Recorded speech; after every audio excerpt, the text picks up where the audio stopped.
Hi guys, it's me, Miss Amy again.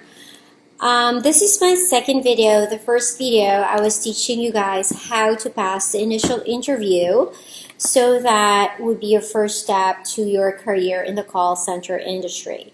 Now, in the final interview will be done with the CEO, and that's going to be done by me. So for this video, I'm going to teach you how to pass your final interview with the CEO.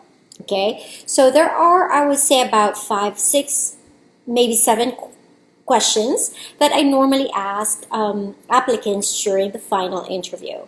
Okay, the first would be normally I would say, of course, congratulations for passing your initial interview.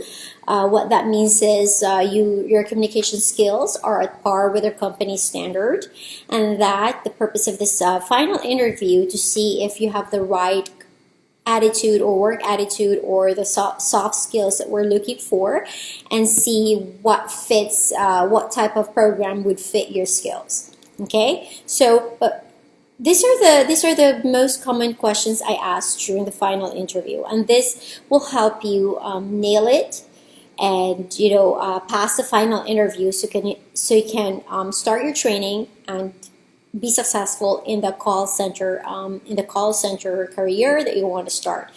This is very good for those people who really want to work in the call center, and that this is. You have had no experience whatsoever. So first thing that you need to tackle is make sure that you pass the final interview. First question that you normally ask: tell me about yourself. Okay, even if you have been asked already this question in the first interview, you can still expect to hear it from me during the final interview. Okay, so this is your chance to impress. Okay, so make your answer clear, concise, basically show off your background, and this is also the part where we're looking for, or we're listening on your communication skills. Okay, I'd recommend to keep it short and sweet, about 60 seconds, and just focus on your recent career, your story, like recent career or accomplishments in your recent career. Some stories about ideally, what do you want to do next? Okay, so don't just say, oh yeah, my name is Amy and I graduated in this and that and the school I live in. I've seen that. I can see that in your resume. So what I do want to know about yourself is something that is not written on your resume. Okay, so just highlight your recent accomplishments or your career, your work background. Okay. Number 2, I also like to ask, what are you passionate about? Okay. This question is actually designed to dig deeper, to get to know you a little bit better as a person and what type of worker you will be once we hire you. Okay. There isn't any right answer for this nor any wrong answer. Just be ready to be specific of what is your passion. Okay, I've seen answers that will say my passion is to help people, or my passion is is in sales. I really love I really love selling, something like that. So just make sure that you're honest about it. Don't fake it, because because if you fake an answer just to impress me, and then when I ask you for a follow-up question, you wouldn't know about it, so then you will lose the chance.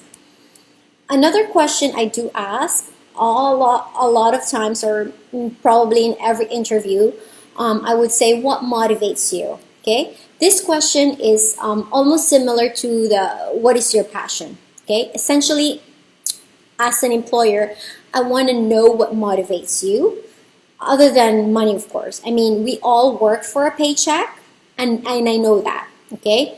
However, I want to know what type of worker you will be if you enjoy work for other reasons, because this will make you more resilient to stress, and more likely you would overcome the struggles that the job entails, rather than quitting right away. Okay, so some of the best answer that I have encountered would be, for example, what motivates me is when I'm at work, I love being praised at my accomplishments, that I'm a top one seller, top one performer. The most common answers that I get would be, what motivates me would be my family, my kids, etc., etc. Which, it still boils down to money, because you want to support your family, but also think of other things that motivates you when you're at work. Okay, for example, you like to be praised at, or you like to be able to accomplish something, or you like to be able to help people, something like that. Okay, now another question which probably can arise, but I don't use this too much, what interests you about our position? Mainly because the most common position that we are looking for, that we are always hiring, is the call center agent position. And this is, this is sort of like, your first step in the call center industry before you become a team leader, a shift manager, or, a site manager. So what interests you about our position? What you can do is, you can make a research first of what is the position, what does the position entail, so what are the job you need to do as a call center agent, because there are several variety. We have inbound customer sales agent, wherein you receive the calls and either do a retention or sales. There's also outbound, which is sales or outbound appointment setting, or there's also outbound market research. So try to research what are those positions, okay? And maybe that can actually be a good topic for my next video, so you would have an idea of what are the different call center positions. That way you can choose which position best fits your skill set. Okay.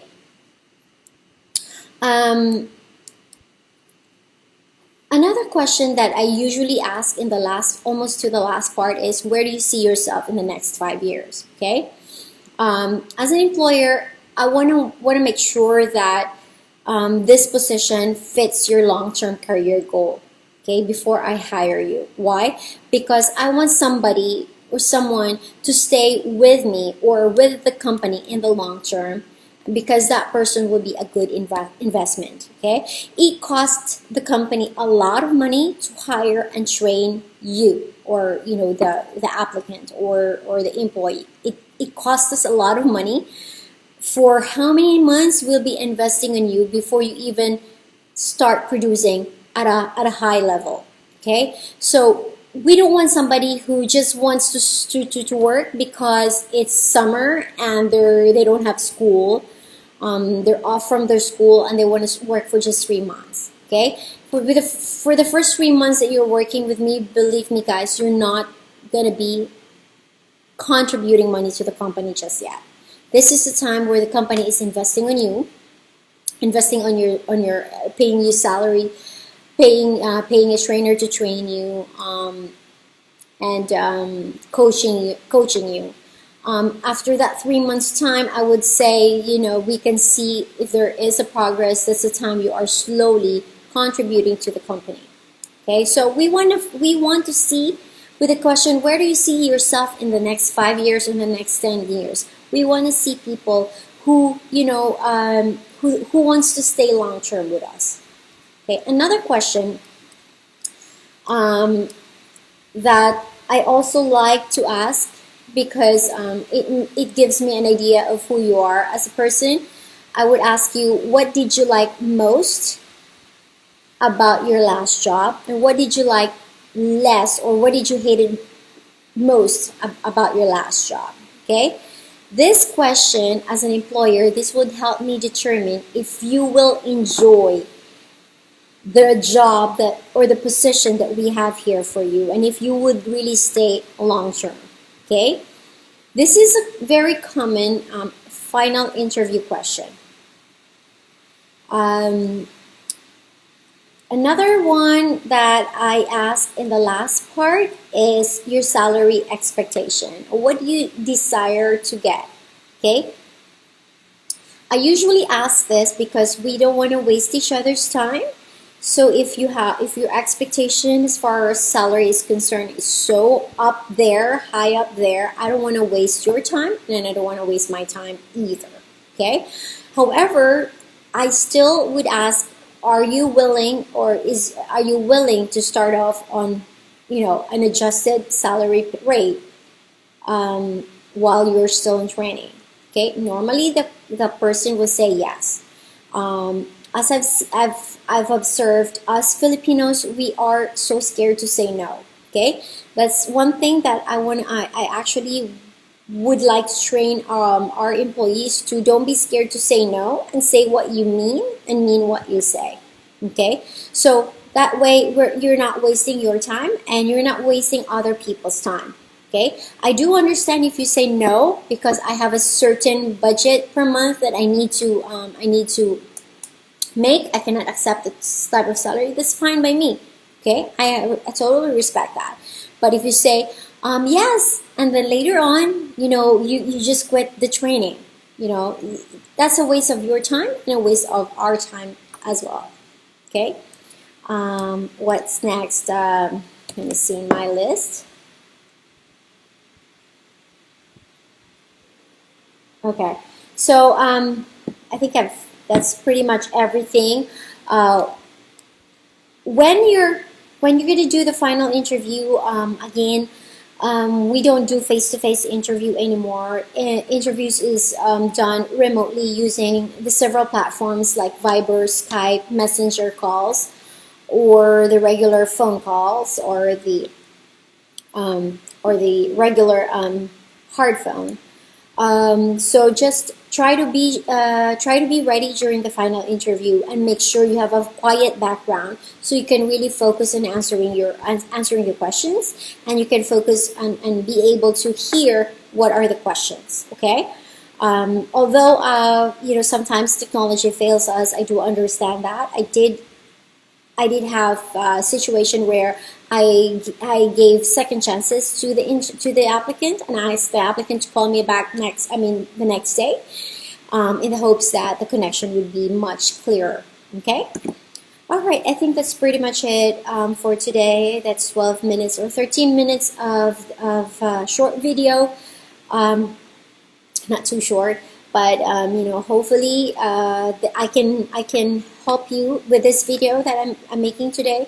I can help you pass your final interview, and be part of our small growing company or small growing family here at 724 Care. Okay, bye.